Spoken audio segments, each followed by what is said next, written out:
ఈ రోజు మనం క్లాస్ వచ్చేసి సింగిల్ వర్సెస్ ద్వంద్వ జిఎస్టి విధానం గురించి చెప్పుకుందాం. సింగిల్ జిఎస్టి విధానం. సింగిల్ జిఎస్టి విధానం అంటే ఏంటి? ఒకే జిఎస్టి అంటే ఒక్కళ్ళే పన్ను కట్టించుకుంటే దాన్ని సింగిల్ జిఎస్టి అంటారు. ఎగ్జాంపుల్ కి మొన్న మనం ఆస్ట్రేలియాలో సింగిల్ జిఎస్టి అని చెప్పుకున్నాం. ఆస్ట్రేలియా జిఎస్టి విధానం గురించి మనం మాట్లాడుకున్నాం కదా మొన్న క్లాస్ లో. ఆ రోజు మనం చెప్పుకున్నాం ఆస్ట్రేలియాలో సింగిల్ జిఎస్టి విధానం ఉంటది. అది ఎవరు కేంద్రం వసూలు చేస్తుంది, రాష్ట్రాలకి ఎంతైతే అది పంచుతుంది. కాబట్టి రాష్ట్రాలకి డెవలప్మెంట్ కొంచెం ఇబ్బంది అవుతుంది అని చెప్పుకున్నాం. అదే రాష్ట్ర ప్రభుత్వానికి కేంద్రానికి విడివిడిగా జిఎస్టి ఉంటే ఎవరి పన్ను వాళ్ళు వసూలు చేసుకుని ఎవరి డెవలప్మెంట్ వాళ్ళు వినియోగించుకుంటారు. కానీ కేంద్రం దగ్గరికి వెళ్ళి మళ్ళీ ఇవ్వాలి అంటే ఇబ్బంది అని చెప్పుకున్నామా లాస్ట్ క్లాస్ లో? ఏమ్మా వింటున్నారా? వింటున్నాం మేడం. చెప్పానా? చెప్పారండి. ఓకే, చూడండి. సింగిల్ జిఎస్టి విధానం అంటే ఏంటో చెప్పుకుందాం. ఈ సింగిల్ జిఎస్టి మోడల్లో పన్ను విధించడం, సేకరించడం ఒక ప్రభుత్వం ద్వారా మాత్రమే చేయబడుతుంది. అనమాట. చూడండి, కేంద్ర రాష్ట్ర రెండు ప్రభుత్వాలు చెయ్యు, ఏదో ఒకటి మాత్రమే వసూలు చేస్తుంది. ఏది చేస్తే ప్రధానంగా కేంద్రమే చేస్తుంది, అవునా కాదా? ప్రధానంగా కేంద్ర ప్రభుత్వం ద్వారా వసూలు అవుద్ది అనమాట. ఈ ఎగ్జాంపుల్ కి ఆస్ట్రేలియాలో మొత్తం ట్యాక్స్ అంతా కూడా సెంట్రల్ గవర్నమెంటే వసూలు చేస్తుంది. కేంద్రానికి కొంత అమౌంట్ ఇస్తుంది. కాబట్టి కేంద్రం డెవలప్మెంట్ రాష్ట్రానికి కొంత అమౌంట్ అనేది ఇస్తుంది. రాష్ట్రానికి డెవలప్మెంట్ అనేది కొంచెం ఇబ్బంది అవుద్ది పైనుంచి డబ్బులు వచ్చే వరకు. అదే రాష్ట్రానికి విడిగా డబ్బులు వస్తే దాని డెవలప్మెంట్ ఆడుకోవడం ఈజీ అని చెప్పాను నేను మొన్న క్లాస్ లో. అదే ఇక్కడ సింగిల్ జిఎస్టి అంటే ఆస్ట్రేలియాలో లాగా ఒక పన్ను విధానమే, అంటే ఒకళ్ళే వసూలు చేస్తారు. ఇంకా ఎక్కువ లేదు, తక్కువ లేదు. మనకి నాన్ ప్యాకింగ్ గూడ్స్ ఏవైతే ఉన్నాయో, నిత్యావసర వస్తువులు ఏవైతే ఉన్నాయో అవి ట్యాక్స్ నుంచి మినహాయించబడిందని, ఆస్ట్రేలియాలో అలా కాదు, అన్నిటికీ జిఎస్టి విధించేస్తారని కూడా చెప్పుకున్నాం ఆ రోజు మనం, అవునా కాదా? అవును మేడం. చూడమ్మా, సింగిల్ జిఎస్టికి అనుకూలమైన వాదనలు. సింగిల్ జిఎస్టి విధానానికి కూడా కొన్ని అనుకూల వాదనలు ఉంటాయి, ప్రతికూల వాదనలు ఉంటాయి. అనుకూలమైన వాదనలు ఏమేమి ఉన్నాయో చెప్పుకుందాం. ఫస్ట్ పాయింట్, ఒక స్థాయిలో మాత్రమే పన్ను విధించబడుతుంది. బహుళ స్థాయి మరియు నిరంతర పన్ను ప్రభావం ఉండదు, వ్యయాలు తగ్గుతాయి. ఇక్కడ ఒక స్థాయిలో మాత్రమే పన్ను విధించబడుద్ది. ఎవరు కట్టినా ఒకటే పన్ను కడతారు, ఒక స్థాయిలో మాత్రమే పన్ను విధించబడుద్ది. కాబట్టి బహుళ స్థాయి మరియు నిరంతర పన్ను ప్రభావం అనేది ఉండదు. అంటే నిరంతరం కూడా పన్ను గురించి ఆలోచించాల్సిన అవసరం అనేది ఉండదన్నమాట, ఒకళ్ళే కట్టించుకుంటారు. దీనివల్ల వ్యయాలు తగ్గుతాయి అనే అనుకూల వాదన అయితే ఉంది. సెకండ్ పాయింట్ చూడండి, వ్యయాలు తగ్గడం వల్ల దేశంలో ఉత్పాదకత మరింత పెరిగే అవకాశం ఉంటుంది. వ్యయాలు తగ్గడం వల్ల ఉత్పత్తి ఇంకా పెరగడానికి అవకాశం ఉంటుంది, అంతే కదా? పన్నులు లేకపోతే ఎక్కువ ఉత్పత్తి చేసి ఎక్కువ అమ్మకాలు చేసుకోవాలన్న ఉద్దేశంలో ఉంటారు. పన్నులు కట్టాలంటే ఇబ్బంది అని బాధపడతారు, కానీ పన్నులు లేవనుకోండి ఇంకా ఎక్కువ ఉత్పత్తి చేసి ఖర్చులు తగ్గినాయి అనుకోండి అమ్మ, ఎవరైనా ఉత్పత్తి పెంచుకోవచ్చు. ఉన్న లాభాన్ని ఇంకా మళ్ళీ ఉత్పత్తికి డెవలప్మెంట్ కి వాడుకుంటారు, అంతే కదా? వ్యయాలు తగ్గడం వల్ల దేశంలో ఉత్పాదకత మరింత పెరిగే అవకాశం ఉంటుంది.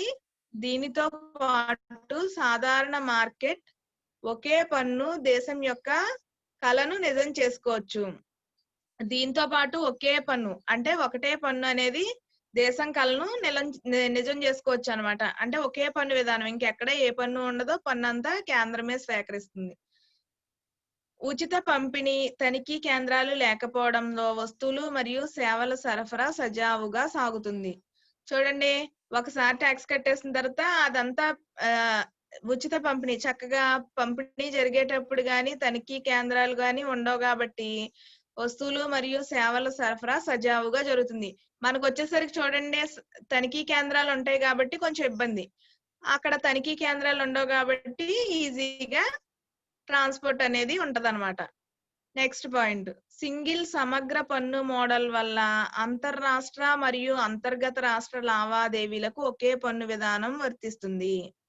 చూడండి, అంతర్రాష్ట్ర అంటే ఏంటి, అంతర్గత రాష్ట్ర అంటే ఏంటి? అంతర్గత రాష్ట్ర అంటే మన రాష్ట్రంలో మనమే, అంతర్రాష్ట్ర అంటే మన రాష్ట్రం ప్లస్ పక్క రాష్ట్రం. మనకు వచ్చేటప్పటికి ఏం చెప్పుకున్నాం? ఏ రాష్ట్రం అయితే ఉత్పత్తి చేసిన రాష్ట్రానికి కాదు ప్రయోజనం, ఏ రాష్ట్రం వినియోగిస్తుందో ఆ రాష్ట్రానికి ప్రయోజనం ఎక్కువ ఉంటది అని చెప్పుకుంటున్నాం. అవునా కాదా? మన జిఎస్టి విధానానికి వచ్చేసరికి. కానీ ఇక్కడ ఏమైంది? మొత్తం అంతా సెంట్రలే కలెక్ట్ చేసుకుంటది కాబట్టి ఇంకే రాష్ట్రంలో ఉత్పత్తి జరిగినా అంతే, ఏ రాష్ట్రంలో అమ్మకాలు జరిగినా ఒకేలా ఉంటాయి. లావాదేవీలు ఒకే పన్ను విధానం ఉంటది. అవునా కదా? మన రాష్ట్ర సరిహద్దుల్లో అమ్మకాలు జరిగినా అలాగే ఉంటాయి. ఇతర రాష్ట్రాలతో అమ్మకాలు జరిగినా అదే ఉంటది. ఎందుకంటే పన్నంతా విధానం ఒకటే కాబట్టి, ఒకే విధానం వర్తిస్తుంది కాబట్టి. నెక్స్ట్ 4th పాయింట్, రాష్ట్రాల వారీగా సేవలకు పన్ను విధించడం కష్టమవుతుంది.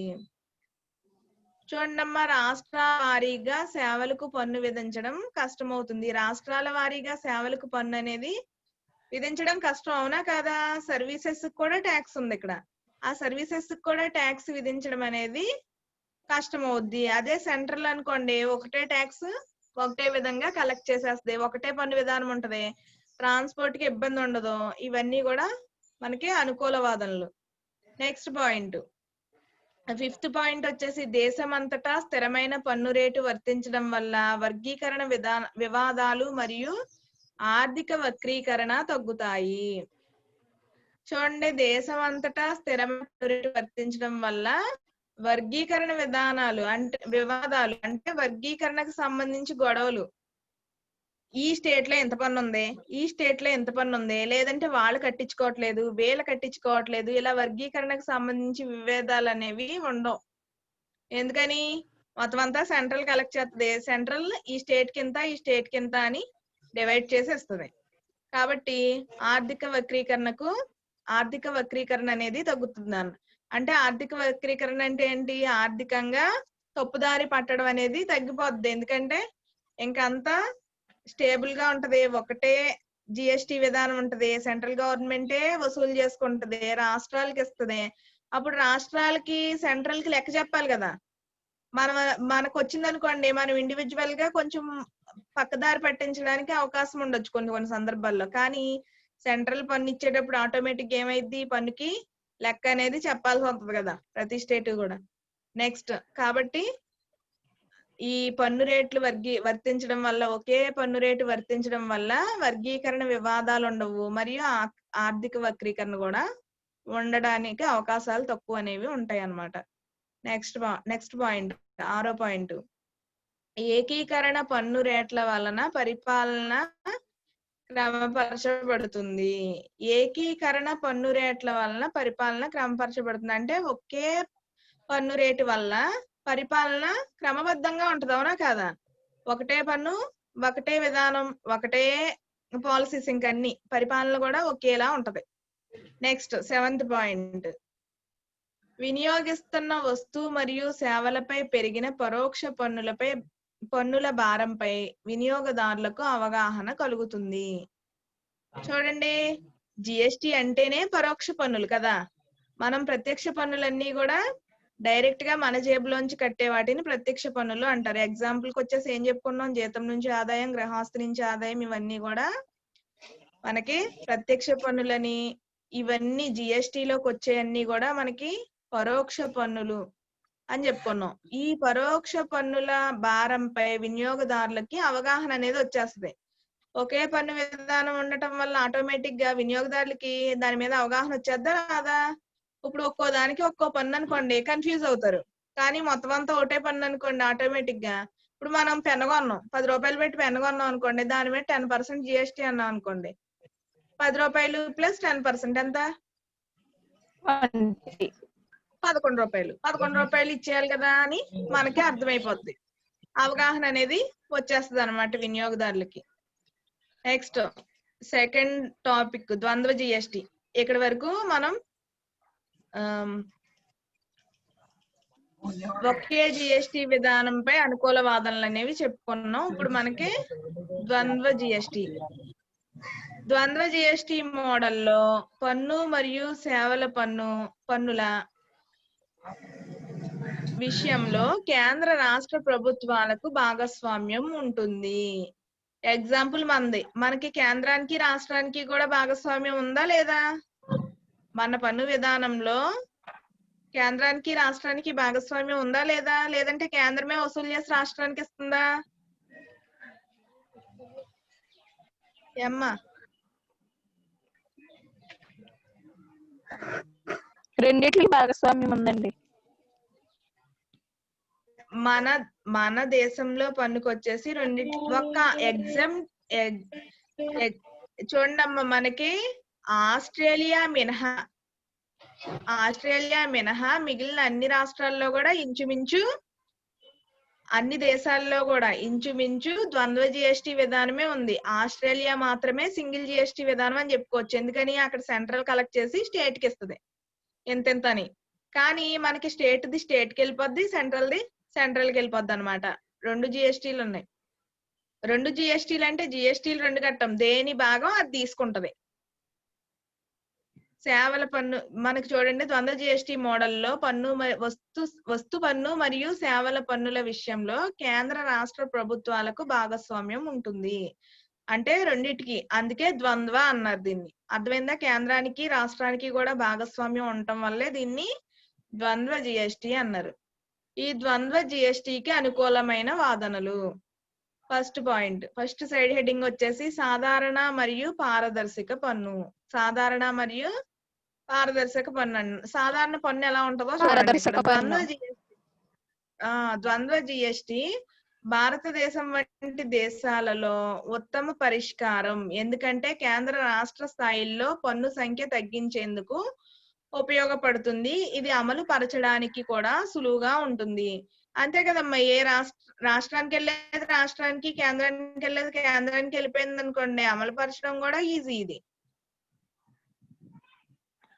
పన్ను కూడా మనకి డివైడ్ అయిపోవడం వల్ల దేని డెవలప్మెంట్ కి దానికి ఉపయోగించుకోవడానికి సెంట్రల్ కి వెళ్ళేది సెంట్రల్ తీసుకుంటుంది, స్టేట్ కి వెళ్ళేది స్టేట్ తీసుకుని దాని డెవలప్మెంట్ కి స్టేట్ డెవలప్మెంట్ కి ఉపయోగించుకోవడానికి అవకాశం అనేది ఉంటుందన్నమాట.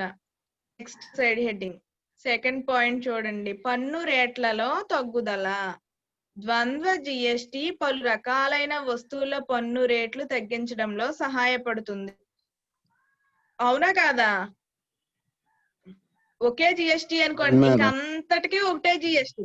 ఇంకా పెన్ కొన్నా ఒకటే జిఎస్టి, కారు కొన్నా ఒకటే జిఎస్టి సింగిల్ పన్ను విధానంలో.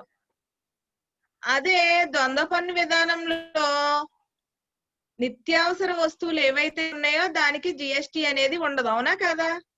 కాబట్టి కొన్ని వస్తువులపై పన్ను రేట్లు తగ్గించడంలో సహాయపడుతుంది. అంటే కొన్ని రకాల వస్తువుల మీద పన్ను రేట్ అనేది ఉండదు అనమాట. ప్లస్ ప్యాకింగ్ గుడ్స్ కి, అంటే నిత్యావసర వస్తువులకు ఒకలా ఉంటది పన్ను ఉండదు.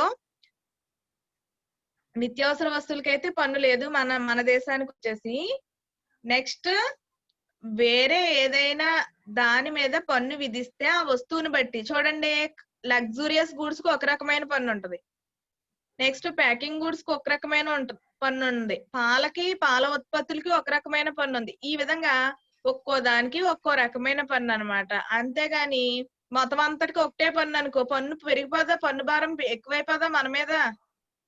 అవసరం అయిన దానికి అవసరం లేని దానికి కూడా పన్ను కట్టాల్సి వస్తుంది కదా. ఈ ద్వంద్వ పన్ను విధానంలో కొన్ని రకాలైన వస్తువుల మీద పన్ను రేట్లు అనేవి తక్కువ ఉంటాయి అన్నమాట. నెక్స్ట్ మూడో పాయింట్, పన్నుల కాస్కేడింగ్ ప్రభావం తొలగింపు. జిఎస్టి అమలు వలన ప్రస్తుత పన్నుల వ్యవస్థలో ఉన్న కాస్కేడింగ్ ప్రభావం తగ్గుతుంది. చూడండి అమ్మా, జిఎస్టి వలన జిఎస్టి వ్యవస్థలో కాస్కేడింగ్, ప్రస్తుత పన్ను వ్యవస్థలో కాస్కేడింగ్ అంటే ఎక్కువ తయారీ పన్ను ఇక ఉండదు. అంటే వస్తువు తయారీకి పన్ను ఉండదు అనమాట, తయారైన వినియోగించే వస్తువుకు మాత్రమే పన్ను ఉంటది. అర్థమైందా?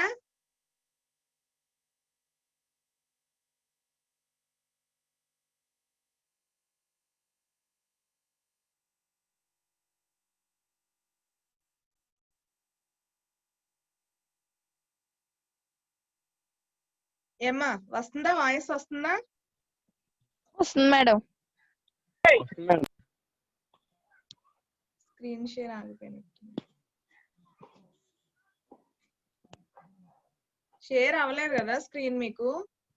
అవలేదు మేడం. ఓకే, మళ్ళీ బ్యాక్ వెళ్ళి చేయాలి.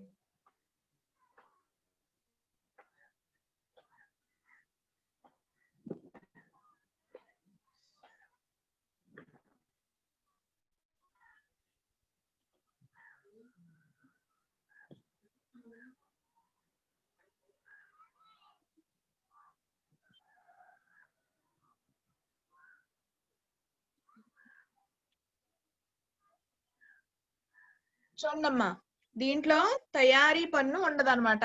ఎవరైతే వినియోగించుకుంటారో దాని మీదే పన్ను ఉంటది కానీ తయారీ విషయంలో పన్ను అనేది ఉండదు. నెక్స్ట్ పాయింట్, సరళీకృత పన్ను వర్తింపు. పన్ను డబుల్ టైమ్స్ పడింది, చూస్తాను. సరళీకృత పన్ను వర్తింపు అన్నమాట.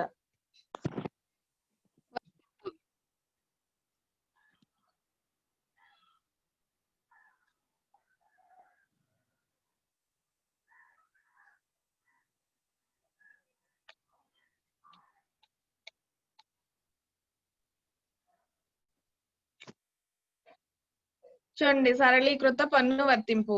సరళీకృత పన్ను వర్తించడం వల్ల పన్ను చెల్లింపుదారుల లావాదేవీల ఖర్చులు తగ్గుతాయి. చూడమ్మా, సరళీకృత పన్ను వర్తించడం వల్ల పన్ను చెల్లింపుదారులకు లావాదేవీల ఖర్చులు తగ్గుతాయి.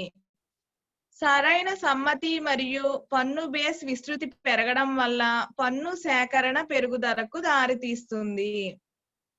చూడండి, సరైన సమ్మతి మరియు పన్ను బేస్ విస్తృతి పెరగడం వల్ల, అంటే పన్ను బేస్ అంటే ఏంటి, బేసిక్ ఏదైతే ఉందో అది పెరగడం వల్ల పన్ను సేకరణ పెరుగుదలకు దారితీస్తుంది. కానీ ఈ సరళీకృత పన్ను వర్తించడం వల్ల చెల్లింపుదారులకు అనేక రకాలైన ఖర్చులు అనేవి తగ్గుతాయి అన్నమాట.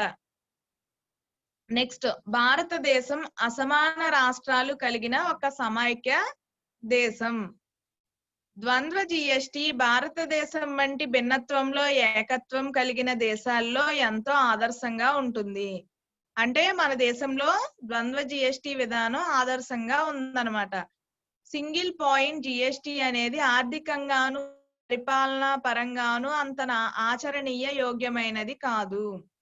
చూడండమ్మా, సింగిల్ జిఎస్టి ఎందుకు ఆచరణ యోగ్యమైనది కాదు అని చెప్తున్నాడంటే, సెంట్రల్ కి వెళ్ళిపోద్ది మొత్తం ట్యాక్స్ అంతా, జిఎస్టి అంతా కూడా సెంట్రల్ కి వెళ్ళిపోద్ది. అది డివైడ్ చేసి ఎంతో కొంత ఎంత అని ఇస్తుంది. కానీ అదే స్టేట్ కి ఇంత, సెంట్రల్ కి ఇంత అని ఉందనుకోండి, వీళ్ళు దేని విషయంలోనైనా స్టేట్ గవర్నమెంట్ డెసిషన్ తీసుకోవడానికి అవకాశం ఉంటది. ఎందుకంటే వీళ్ళ అమౌంట్ వీళ్ళ దగ్గర, వీళ్ళ ఫండింగ్ వీళ్ళకి వస్తుంది కాబట్టి. అదే అలా కాకుండా సెంట్రల్ ఇవ్వాలనుకోండి, ఇక్కడ డెసిషన్ మేకింగ్ అంత తొందరగా తీసుకోవడానికి ఉంటదా? ఉండదు. ఎందుకంటే అక్కడి నుంచి అమౌంట్ రావాలి కాబట్టి డెసిషన్ మేకింగ్ చేసేస్తే తర్వాత ఇబ్బంది అవుతుంది అని. కాబట్టి ఈ ద్వంద్వ జిఎస్టి విధానమే ఆదర్శంగా ఉంటుంది, కానీ సింగిల్ జిఎస్టి విధానం అంత ఆచరణీయ యోగ్యం కాదని చెప్పొచ్చు అనమాట కొన్ని సందర్భాల్లో. నెక్స్ట్, రాజ్యాంగ కష్టాలు. భారత రాజ్యాంగం అమ్మకపు పన్నుపై బాధ్యతలను కేంద్రానికి అనుమతించడం లేదు. చూడమ్మా, భారత రాజ్యాంగం టైంలోనే అమ్మకపు పన్నుపై బాధ్యతను కేంద్రానికి అనుమతించడం లేదు. అంటే కేంద్రానికి అమ్మకం పన్ను అనేది అనుమతించడం లేదు. అలానే కేంద్ర ఎక్సైజ్ సుంకం సేవల పన్నుపై రాష్ట్రాలకు ఎలాంటి బాధ్యత అనుమతించలేదు. అంటే కొన్నిట్లకేమో కేంద్రానికి అనుమతించలేదు, కొన్నిట్లకి రాష్ట్రాలకి బాధ్యత అనుమతించలేదు. ప్రస్తుతం ఉన్న సమాఖ్య నిర్మాణం ప్రాథమికంగా మార్చబడింది. చూడండి, కొన్నిట్లకి అమ్మకంపై పన్ను బాధ్యతలను కేంద్రానికి అనుమతించలేదు. అలానే కేంద్ర ఎక్సైజ్ సుంకం అంటే central sales tax, central service tax ఉన్నాయి కదా, వాటి మీద రాష్ట్రాలకి ఎటువంటి అనుమతి బాధ్యత లేదనమాట. ప్రస్తుతం ఉన్న సమాఖ్య నిర్మాణం ప్రాథమికంగా ఇది మార్పు చేయబడింది అనమాట. నెక్స్ట్, ఆర్థిక సమాఖ్య. సింగిల్ జిఎస్టి మోడల్ ను అనుసరించినట్లయితే అది ఆర్థిక సమాఖ్య భావనకు విరుద్ధంగా ఉంటుంది. అంతే కదమ్మా, సింగిల్ జిఎస్టి మోడల్ ను అనుమతిస్తే అది ఆర్థిక సమాఖ్య. అంటే ఆర్థిక సమాఖ్య అంటే ఏంటి, అసలు ఆర్థికంగా ఒక డెవలప్మెంట్ భావనకు విరుద్ధంగా ఉంటది, అవునా కాదా? ఆర్థిక సమాఖ్య భారత రాజ్యాంగం యొక్క మూల స్తంభంగా ఉంది. ఆర్థిక సమాఖ్య అంటే ఆర్థికంగా కొంత ఇది ఉంటేనే స్టేబిలిటీ ఉంటేనే ఆర్థికంగా బాగుంటేనే ఆ రాష్ట్రం అనేది బాగుంటది అని చెప్పొచ్చు మనం. ఆర్థిక సమాఖ్య భావనకు విరుద్ధంగా ఉంటుంది. సింగిల్ జిఎస్టి మోడల్ ని అనుసరించినట్లయితే ఆర్థిక సమాఖ్య భావనకు విరుద్ధంగా ఉంటుందన్నమాట. ఆర్థిక సమాఖ్య భారత రాజ్యాంగం యొక్క మూల స్తంభంగా ఉంది. ఈ ఆర్థిక సమాఖ్య అనేది భారత రాజ్యాంగానికి మూల స్తంభంగా ఉందని చెప్పొచ్చు. మరియు రాజ్యాంగ ప్రాథమిక ఆకృతిని ఒక సవరణ ద్వారా మార్చలేము. చూడండి, రాజ్యాంగ ప్రాథమిక ఆకృతిని ఒక సవరణ ద్వారా, అంటే రాజ్యాంగం మనం అప్పట్లో తయారు చేశారు కదా, ఆ రాజ్యాంగాన్ని ఇప్పుడు మార్చేయాలంటే మార్చగలమా? జిఎస్టి గురించి మార్చలేము. ఒక సవరణ చేసేసి మార్చేయగలమా? మార్చలేము. కాబట్టి ఈ ఏకీకృత జిఎస్టి రాజ్యాంగ స్ఫూర్తికి వ్యతిరేకం. ఈ జిఎస్టి ఏకీకృత జిఎస్టి అంటే ఒకే పన్ను విధానం అనేది రాజ్యాంగ స్ఫూర్తికి వ్యతిరేకంగా ఉందని చెప్పొచ్చు. అమృత, నెక్స్ట్ పాయింట్, ఏకీకృత జిఎస్టి అనేది సమైక్య రాష్ట్రాల ఉనికిలో లేదు. ఒక ఆస్ట్రేలియా మినహా ఏకీకృత జిఎస్టి ఏ దేశంలో లేదు. నేను ఫస్ట్ నుంచి చెప్తున్నా, ఒక్క ఆస్ట్రేలియాలో మినహా ఏకీకృత అంటే ఒకే పన్ను విధానం అనేది ఏ దేశంలో కూడా లేదు. కెనడా, బ్రెజిల్ వంటి దేశాలలో కూడా స్వచ్ఛమైన ఒకే జిఎస్టి వ్యవస్థను అనుసరించడం లేదు. కెనడా, బ్రెజిల్ లో కూడా ఒకే జిఎస్టి వ్యవస్థను అనుసరించడం లేదనమాట. రాష్ట్ర విక్రయ పన్ను మరియు ఇతర పన్నులతో కలిపి అనుసరిస్తున్నారు. అంటే రాష్ట్రానికి, సెంట్రల్ కి 2 పన్నులు లేదా రాష్ట్ర విక్రయ పన్నులు మరియు ఇతర పన్నులతో కలిపి మాత్రమే దీన్ని అనుసరిస్తున్నారు. అంతేగాని ఒకే జిఎస్టి విధానం అంటే మొత్తం దేశం అంతటా ఒకటే పన్ను, అది కూడా కేంద్రం వసూలు చేయడం ఓన్లీ ఆస్ట్రేలియాలోనే ఉంది. మిగిలిన ఏ దేశం కూడా దీన్ని యాక్సెప్ట్ చేయలేదు. నెక్స్ట్ పాయింట్, జిఎస్టిని ఎవరు సేకరిస్తారు? జిఎస్టి ఎవరు సేకరిస్తారమ్మా? సింగిల్ జిఎస్టి అంటే స్టేట్ గవర్నమెంట్ సేకరిస్తుంది. అదే మామూలు ద్వంద్వ జిఎస్టి విధానం అనుకోండి, సెంట్రల్, స్టేట్. సింగిల్ జిఎస్టి అయితే ఓన్లీ కేంద్రం మాత్రమే పన్ను విధిస్తుంది. కానీ ద్వంద్వ జిఎస్టికి వచ్చేసరికి కేంద్రము, రాష్ట్రము కూడా పన్నులు విధిస్తాయి అన్నమాట. రెండు పనులు ఉంటే ఎవరికి వెళ్ళే వాళ్ళు వసూలు చేసుకుంటారు. చూడండి, సింగిల్ పాయింట్ జిఎస్టిని అనుసరిస్తే ఇది ఒక పెద్ద సమస్య. సింగిల్ పాయింట్ జిఎస్టి అనేది ఒక సెంట్రల్ కే వెళ్ళదు కాబట్టి స్టేట్ కి ఇన్వాల్వ్మెంట్ ఉందో తెలీదు, ఇన్వాల్వ్మెంట్ లేదో తెలీదు, ఉంటే ఎంత పర్సెంటేజ్ ఉంటుందో కూడా తెలియదు. కాబట్టి ఇది ఒక పెద్ద సమస్య అన్నమాట. కేంద్రం ఏకైక పన్ను అధికారం కలిగి ఉండటానికి రాష్ట్రాలు అనుమతించవు. అంతే కదా, ఏ రాష్ట్ర డెవలప్మెంట్ కోసం ఆ రాష్ట్రాలు కూడా అమౌంట్ అనేది కావాలనుకుంటాయి. అంతేగాని సెంట్రల్ ఒక్కటే అమౌంట్ సేకరించేసుకోవడానికి రాష్ట్ర గవర్నమెంట్లు యాక్సెప్ట్ చేస్తాయా? చెయ్యు. పన్ను సేకరణ కేంద్రం, రాష్ట్ర ప్రభుత్వాలు చేసినట్లయితే పొరపాట్లు జరగడానికి అవకాశాలు ఎక్కువ. చూడండమ్మా, పన్ను సేకరణ కేంద్ర, రాష్ట్ర ప్రభుత్వాలు చేసినట్లయితే, కేంద్రము, రాష్ట్రము రెండు చేసినట్లయితే పొరపాటు జరగడానికి అవకాశాలు ఎక్కువ ఉంటాయి. అంటే రెండు కూడా ఇదొక రకంగా క్యాలిక్యులేట్ చేసేసి అదొక రకంగా క్యాలిక్యులేట్ చేసేస్తే పొరపాటు అనేది జరగడానికి అవకాశం అనేది ఎక్కువగా ఉంటుంది. అదే విధంగా అలా కాకుండా కేంద్రం ఒకటే వసూలు చేయడానికి రాష్ట్రాలు కూడా అనుమతించవు. అలా కాకుండా పన్ను సేకరణ కేంద్ర, రాష్ట్ర ప్రభుత్వాలు రెండూ కలిపి ఇష్టమైనట్టు చేసేసినాయి అనుకోండి, అనేక పొరపాట్లు అనేవి జరుగుతాయి. కాబట్టి జాగ్రత్తగా చేసుకోవాలి. Next point and last point, ద్వంద్వ జిఎస్టి సమాఖ్య భారతదేశం కోసం చాలా ప్రాక్టికల్ గా ఉంటుంది. కేంద్రం ఇప్పటికే సిఎన్విఏటి అంటే ఏంటమ్మా? సిఎన్విఏటి అంటే ఏంటి? ఎవరైనా గెస్ట్ చేశారా? సెంట్రల్ గవర్నమెంట్ కి వ్యాట్ అన్నమాట. మరియు సేవల పన్నుని విధిస్తుంది. చూడండి, ద్వంద్వ జిఎస్టి సమైక్య భారతదేశం కోసం చాలా ప్రాక్టికల్ గా ఉంటుందన్నమాట. సైడ్ హెడ్డింగ్ అది. కేంద్రం ఎప్పటికే సెంట్రల్ వ్యాట్ మరియు సేవల పన్ను విధిస్తుంది. కేంద్రం ఇప్పటికే ఏం చేస్తుంది, సెంట్రల్ గవర్నమెంట్ కి ఏం వెళ్తాయో ఆ పనులన్నీ కూడా విధించుకుంటది.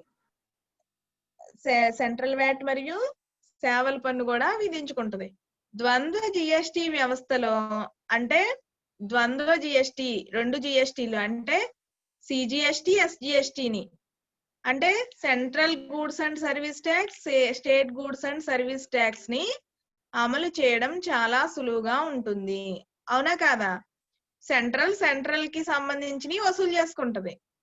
ఈ ద్వంద్వ జిఎస్టికి వచ్చేసరికి స్టేట్ కి ఏమొస్తాయో, state goods and service tax ఏమో స్టేట్ వసూలు చేసుకుంటది. Next central goods and service tax ఏమో సెంట్రల్ వసూలు చేసుకుంటది. ఇదమ్మా క్వశ్చన్. ఈరోజు